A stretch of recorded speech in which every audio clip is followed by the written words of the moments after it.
Bueno, entonces, ¿cómo es las características del modelo norteamericano, que es el que tenemos nosotros? Como les decía, los jueces son nominados por el presidente y confirmados por el Senado, generalmente en una audiencia pública. Únicamente, no interviene en la Cámara de, no interviene en la Cámara de Diputados. Los diputados no tienen ni voz, ni voto, ni nada. Solamente intervienen el Senado y el presidente. Lo que genera problemas, muchos problemas democráticos, porque se entiende, lo vamos a ver en la clase de poder legislativo, por eso unen los temas, que el Congreso, que la Cámara de Diputados en particular, es el ámbito más democrático, más plural de nuestro sistema institucional. Es el más popular de todos. Nosotros elegimos directamente a los diputados. Ahí está la extrema derecha, la extrema izquierda, los libertarios, los conservadores, los radicales, peronistas, socialistas, hay todo ahí. Pero ahí no eligen a los jueces. ¿A dónde eligen a los jueces? Bueno, en el Senado. El órgano que no es particularmente el más diverso. Entonces, esto tiene una influencia. Fíjense que en el modelo de tribunal constitucional, los diputados nominaban a un tercio de los jueces del tribunal constitucional. Acá brillan por la ausencia. Así que eso tiene algún efecto. Entonces, son nominados por el presidente y confirmados por el Senado, con ciertas mayorías. Y la principal característica, que es lo que define al modelo, es que es un modelo de control judicial de constitucionalidad de carácter difuso. Esto lo pondría en negrita. Difuso. Ustedes van a ir a los textos y van a decir, ese es el modelo difuso. Bueno, es este.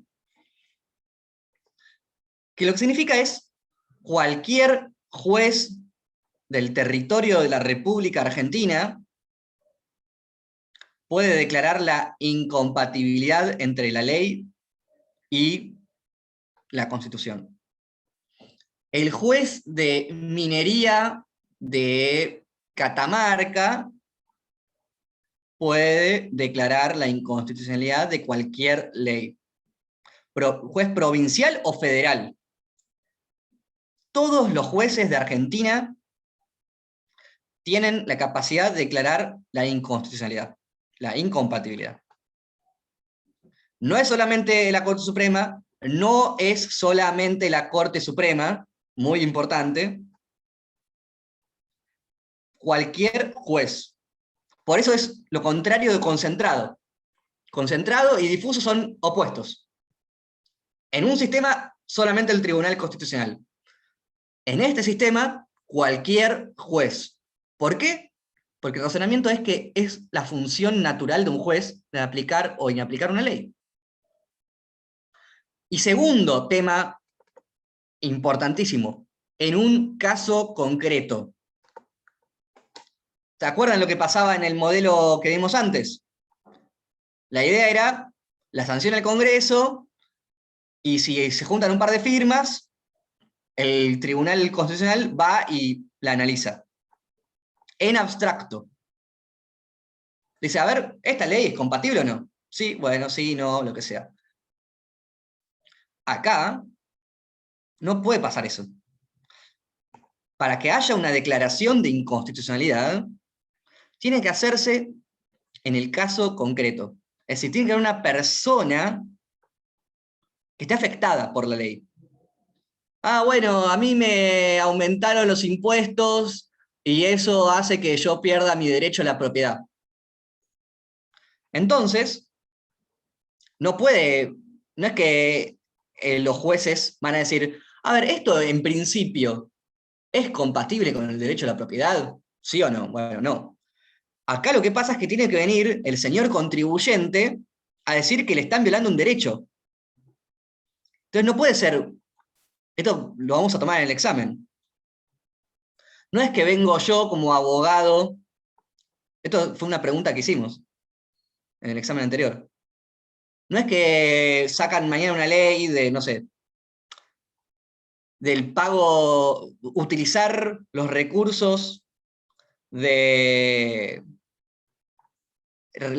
mineros para pagar la deuda externa. Mirá que sacan esa ley. Y a mí y a Nico somos defensores de, no sé, del medio ambiente o de la soberanía nacional de los recursos del Estado, y decimos, no, esto es contrario a la Constitución. Entonces, a Nico y a mí nos importa esos temas. Entonces no podemos ir y plantear la inconstitucionalidad, porque sí, por tener un interés difuso, porque nos preocupa o porque consideramos que es una mala política. Lo que tenemos que hacer es demostrar cómo esa ley nos genera un gravamen, un perjuicio concreto a nosotros, individual o colectivamente, porque vamos a ver que después hay esta idea del amparo colectivo.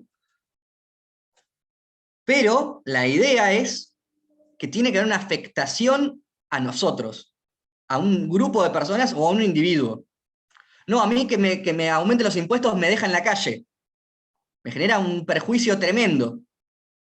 Entonces no puede ser una persona, no es que puede ir Milei porque está en contra de los impuestos. Milei va a decir, no, esto es inconstitucional, porque los impuestos son un robo, ¿no? Es lo que dice. Entonces, pero él no puede ir a una corte de justicia a decir, esto está mal. Tiene que demostrar que a él le están violando un derecho, que tiene un perjuicio diferenciado. ¿Se entiende esto? No es que nosotros podemos ir porque no nos gusta una ley. Y una de las características de este modelo es medio un poco, es cualquiera, pero es lo que se dice, es que tiene efecto entre partes. ¿Por qué? Porque justamente por la idea de caso concreto. En el modelo continental concentrado, ¿qué pasa? Si la ley es inconstitucional, lo que va a hacer el juez es declararla inválida. Bueno, esto está excluido del sistema jurídico de nuestro país. En cambio, lo que nos decía Marshall era que lo que tenía que hacer el juez era inaplicarla. La ley va a seguir existiendo. Va a seguir existiendo, solamente que no va a ser aplicada al caso concreto. ¿Se entiende esto? Entonces la ley va a seguir rigiendo. No es que porque en el 2013 la Corte declaró la inconstitucionalidad del consumo de estupefacientes que ahora se puede fumar porro en la calle. No se puede fumar porro en la calle. Si vos fumás porro en la calle, es probable que venga la policía. ¿No? Pero sí, pero bueno, hay un fallo que dijo que es inconstitucional. Y el policía te va a decir, bueno, yo que leí mucho de derecho constitucional en mi curso de policía, a mí me dijeron que eso valió para la persona afectada, para Arriola. Para vos, no. ¿Por qué? Porque no estamos en un sistema de sistema concentrado, donde se elimina la ley. Acá sigue existiendo, solamente que Arriola no se lo puso preso. Entonces, sigue existiendo esa ley, solamente que fue inaplicada. Eso significa entonces que los efectos de la declaración de inconstitucionalidad es para las partes y nadie más. Entonces, esa es la diferencia entre inaplicar una ley a un caso concreto y eliminarla del sistema jurídico, que es lo que pasa en el sistema concentrado. ¿Se entiende esta diferencia? Es muy importante. Y está atada a la idea del caso concreto. Entonces, no se hacen declaraciones en abstracto. Es sobre un caso, que tiene efectos entre las partes. Y esto, el stare decisis. ¿Qué significa esto? Bueno, no sé si se pronuncia así porque es latín. El stare decisis es que en el sistema norteamericano, a pesar de que el control es difuso, lo que dice la Corte Suprema es ley, básicamente. O básicamente es obligatorio para que los jueces inferiores los sigan. Entonces, si los hechos del caso son similares a lo que decidió la Corte en un precedente, los jueces, el juez de Illinois, el juez de Virginia o el juez de Nueva York van a tener que aplicar el precedente de la Corte Suprema. ¿Sí o sí? Pato, para ahí algo que me confundió, pero si lo tienen que aplicar, no es en el caso concreto entonces. Como no Entonces, entiendo. lo que quiero decir es, la ley va a seguir vigente. Lo que va a pasar es que todos los jueces van a tener que seguir esa decisión. Entonces, no es que mañana el efecto práctico, si querés llamarlo así, es un poco el que vos decís. Pero teóricamente puede pasar que es lo que pasa en Argentina, digamos. Los precedentes, hay una discusión si los precedentes de la Corte son obligatorios o no. Pero, digamos, la idea es, la ley sigue existiendo. No se abroga, no se deroga, no deja de existir. Lo que vos vas a tener que hacer a lo sumo es ir a pedir al juez de tu localidad, che, a mí también declárame la inconstitucionalidad. A mí también, a mí también, a mí también, a mí también. Tenés que seguir el precedente de la Corte. Pero la ley sigue existiendo hasta que el Congreso diga, bueno, la derogamos. ¿Se entiende?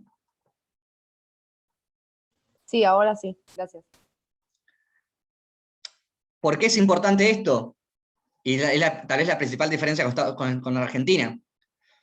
¿Qué pasó? Por ejemplo, un día tiene un efecto práctico de cambiar las leyes, básicamente. Sí, tiene un efecto práctico de cambiar las leyes. Un efecto político de cambiar las leyes. ¿Por qué? Porque además la Corte tiene legitimidad en Estados Unidos. Lo que dice la Corte tiene que ser seguido. A pesar de que no tengan manera de obligar, tiene una legitimidad por estatus, por prestigio. ¿Y cuál es la diferencia con Argentina? Bueno, las características argentinas es difuso, como les decía. El control judicial en Argentina es difuso. Como les decía, el juez de minería de Catamarca puede declarar inconstitucional cualquier ley de Argentina. No solamente la provincial, cualquier ley de Argentina.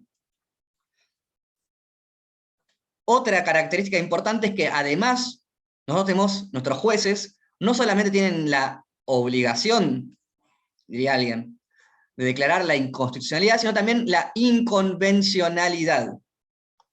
Que esto es lo que vimos en la clase pasada. La Corte Interamericana le pide a los jueces de los Estados parte que no solamente analicen la compatibilidad entre los derechos constitucionales y las leyes, sino también la compatibilidad entre los actos del Estado y la Convención Americana de Derechos Humanos, o los tratados de derechos humanos. Entonces tienen la obligación de hacer este doble análisis de constitucionalidad y de convencionalidad. Esto es muy importante. Por eso se vincula con la clase pasada. ¿Qué significa esto de a pedido de parte? Bueno, históricamente se consideró que la inconstitucionalidad no la podía declarar de oficio el juez, sino que tenía que ser solicitada por una de las partes. Hay una serie de precedentes que fueron cambiando esta doctrina. Ustedes, por ejemplo, la idea era básicamente que las partes tenían que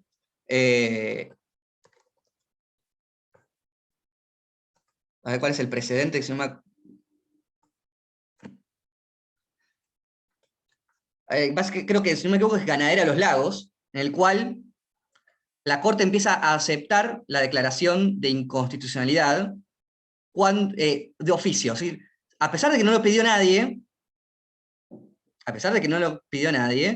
que los jueces igualmente de oficio, porque ven una incompatibilidad, tienen el deber de declararla. También dijimos que el caso concreto era un requisito para que la Corte se pueda expedir. Y vamos viendo que eso no fue lo que fue sucediendo. Se amplió competencia de la Corte también a casos donde no hay un conflicto vivo, donde no hay un gravamen que persista en el tiempo. Eso se vio en el fallo FAL. ¿Alguien se acuerda qué pasó en el fallo FAL? ¿Alguien lo tuvo que leer? ¿El de aborto? Sí. Ah, ¿cómo? Fallo FAL de aborto. Aborto no punible. No. Pensé que era el fallo Fight común. ¿Qué otro fallo FAL hay? No, el fallo Fight que se vio antes en el control de constitucionalidad. El que es parecido al de Schifrin, no el de aborto, no, ese no tengo ni idea. Fight es ese. Ese es el fallo Fight. No, ¿qué pasó en el fallo FAL? ¿Nadie lo escuchó nombrar? Sí, yo lo escuché nombrar. Lo leí en el CBC. Matías, ¿te acordás un poquito, apenas, qué pasaba? Sí, era como que era una nena que fue violada, si no me equivoco, y tipo los médicos le hicieron de una, digamos, ¿no? Así nomás, digamos, el aborto, y después vinieron el tema legal, digamos, ¿no? Digamos, como que allá, si no me equivoco, entraba en juego el artículo 86 del Código Penal, que era si no me equivoco, es ese. Realmente no me acuerdo bien, pues lo leí hace bastante, pero era como que le hicieron digamos, ya se lo habían hecho el aborto. ¿Y qué dice la Corte? Y se amplía la interpretación del artículo. No, pero Matías, ¿qué es lo que nos dijo, qué es lo que dijo la Corte? ¿Falló o no falló? Y sí, en teoría falló, dijo algo así, si no me equivoco. Y Valentina, ¿qué es lo que dijo la Corte? ¿Qué era lo que dijo? No, yo me acuerdo que era como que se ampliaba la interpretación del artículo, de la coma que se corría, algo así, de que no era solamente para personas dementes, creo, sino Claro. que para personas violadas también. Ok. Una cosa así. Entonces, ¿había un caso concreto? ¿Persistía o no persistía el caso concreto? Sí. Bueno, ¿sí? Sí, de la ¿Pero nena. por qué? Si Matías dijo que ya no tenía más el bebé, o el feto, o lo que sea. No había más. Entonces, fallo FAL es un buen ejemplo de cómo se fue desdibujando a medida que pasaba el tiempo la idea de un caso concreto. No diga que no se pida ese requisito, simplemente que se fue ablandando, flexibilizando. Ahí no había una persona que tenía un derecho afectado en el presente, pero la Corte eligió expedirse igual, casi que falló en abstracto, diríamos. Lo mismo pasó hace poco con... ¿Se acuerdan que había una discusión si el Senado podía sesionar de manera virtual o no? Con todo esto de la pandemia. ¿Qué hizo Cristina? Cristina dijo, le voy a pedir a la Corte a ver si me dice si puedo o no. Y lo que se discutió era, ahí no hay caso, o sea, no está afectando el derecho de nadie. Lo que estaba haciendo la presidenta del Senado, Cristina Fernández de Kirchner, era hacer una pregunta a la Corte. Y eso es lo que en nuestro sistema no se admite. La Corte no viene a resolver dudas, a hacer una aclaración interpretativa. La Corte, en teoría, tiene que fallar en un caso concreto. La Corte se expidió igual. Entonces, de vuelta, esta idea de caso concreto complicada, digamos, se viene difuminando. Les quiero hacer una aclaración. La cuestión de si es de oficio o a pedido de parte, es como yo les dije. En el fallo Ganadera de los Lagos, no sé, tal vez nunca lo anoten esto. En el fallo Ganadera de los Lagos se estableció la doctrina que tiene que ser a pedido de parte. Y sin embargo, en la Corte, en el 2012, dictó un fallo que se llama Rodríguez Pereira, donde se admitió la declaración de oficio de la inconstitucionalidad de una norma. Sigamos compartiendo pantalla. Entonces, en un caso concreto, sí, pero vemos que cada vez menos. ¿Con efecto interpartes? Sí, pero cada vez menos. ¿Por qué? Hay dos fallos, uno es el de que lo tienen para esta clase, que es el de Rizzo, el fallo Rizzo, donde se analizaba la cuestión de si la reforma judicial era constitucional o no. ¿Y la Corte qué hizo? No, bueno, esta ley no se aplica. No es que no se aplicaba para Rizzo, no se aplica para nadie. Entonces, el efecto que tiene en el sistema concentrado se suele denominar erga omnes, es decir, para todos, para toda la ciudadanía. Esa ley deja de existir. En cambio, en el sistema nuestro, en teoría, es que esta ley no se aplica para el caso concreto. Es decir, que tiene un efecto entre partes. Sin embargo, la Corte cada vez más, abandonando la teoría clásica, fue sacando fallos con efecto para todos y cada uno de nosotros. Básicamente, dejando la idea de la inaplicación para pasar a una idea de derogación de la ley. Y eso es lo que pasó en el fallo Rizzo. Les recomiendo que lo lean. No solamente rigió para la inconstitucionalidad para el señor Rizzo, sino para todos. Se declaró inconstitucional para todos la ley. Y esa ley no se implementó. ¿Será Tengo una porque es una consulta. cuestión que afectaba solamente a los jueces? Quizás sí. Sí. Que igual no quiero como desviar mucho el tema. Ahora que mencioné, bueno, con esta confusión de fight y no que hubo recién, igual tengo una consulta, porque Sí. si bien obviamente en el caso fight, el que vimos, digamos, se aplica la Constitución, ahí también no se dejó de aplicar en general el inciso de la Constitución, porque no es que se No. aplicó solamente para fight, ¿o sí? Justamente, el caso Schifrin te viene a demostrar que no. ¿Por qué? Porque ¿qué es lo que tenían que hacer los jueces que llegan a esa edad? Era casi un trámite, pero tenían que ir y pedir la inconstitucionalidad. Que la inconstitucionalidad también les aplicaba a ellos. Schifrin fue a hacer eso, como todos los jueces que venían haciendo, y de repente le dijeron, ¿sabes qué? Cambiamos de criterio. Claro, sí, pero digo, antes de Schifrin, lo que había pasado No, en pero Fight. lo que quiero decirte es que lo que hizo Schifrin demuestra que no era una inaplicación general, sino Claro, que cada persona que se sentía afectada tenía que ir y pedirlo. Listo, genial. Y obviamente le decían, sí, fallo fight. Pim. Y no había mucho más problema. Claro. De hecho, también el Estado no hacía nada, como, bueno, se aceptó. Ahora de repente, en fallo Schifrin cambiaron de posición y bueno, y ahí se generó el problema. Y por último, y esto es lo que les decía que es la principal diferencia con nuestro sistema, con el norteamericano, es que en Argentina siempre se entendió que no hay esta idea de stare decisis. Es decir, que los precedentes de la Corte no son vinculantes para los jueces inferiores, sino que eran una mera sugerencia, una pauta interpretativa, una interpretación ilustrada, que tenemos que tener en cuenta, pero que no era vinculante. En el fallo Artear, la Corte empezó a decir que sí era vinculante. No sé, o sea, esto es un cambio muy reciente, pero, digamos, todos los pilares del sistema difuso están siendo lentamente trastocados. Pero también en el sistema continental está pasando lo mismo, como les decía antes. Estos son modelos puros. Son modelos puros.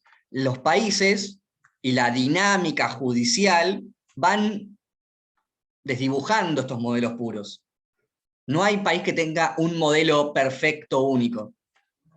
Entonces, es verdad que los países europeos fueron abandonando ciertos rasgos rígidos para adoptar algunas cuestiones del modelo difuso, aceptaron que las personas individuales afectadas por una ley puedan ir a posteriori a pedir la inconstitucionalidad, o sea, adoptaron mecanismos parecidos al amparo, digamos.